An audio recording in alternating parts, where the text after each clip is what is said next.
هلا حبايبي، شلونكم؟ شو اخباركم؟ اليوم قررت انه اروح المتنبي على مود ابيع هاي اسواراتي مثل ما تشوفون.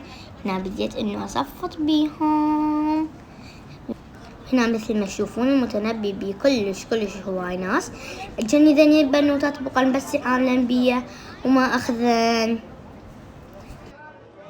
هذا اول الف حصلته، هذا ثاني الف، وهنا بدأت الناس تجي وتشتري مني. هنا بقيت صافنة انتظر الزبونين، حاطة ايدي على خدي. جا واحد يشتري مني، هذا ثالث الف.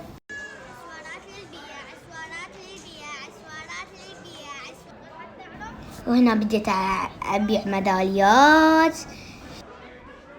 يعني، والعالم كان كلش فرحت من العالم جتي وقامت تشتري. عائلة جتي وقامت تشتري لأطفالها. وهنا حبيت أخذ استراحة. أحلى دوم أقولها بالمتنبي. هسا خلينا نعد الفلوس.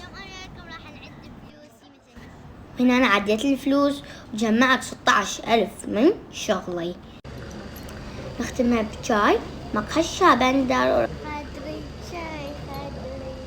راح نختمها بعصير زبيب الحاج الزبالة.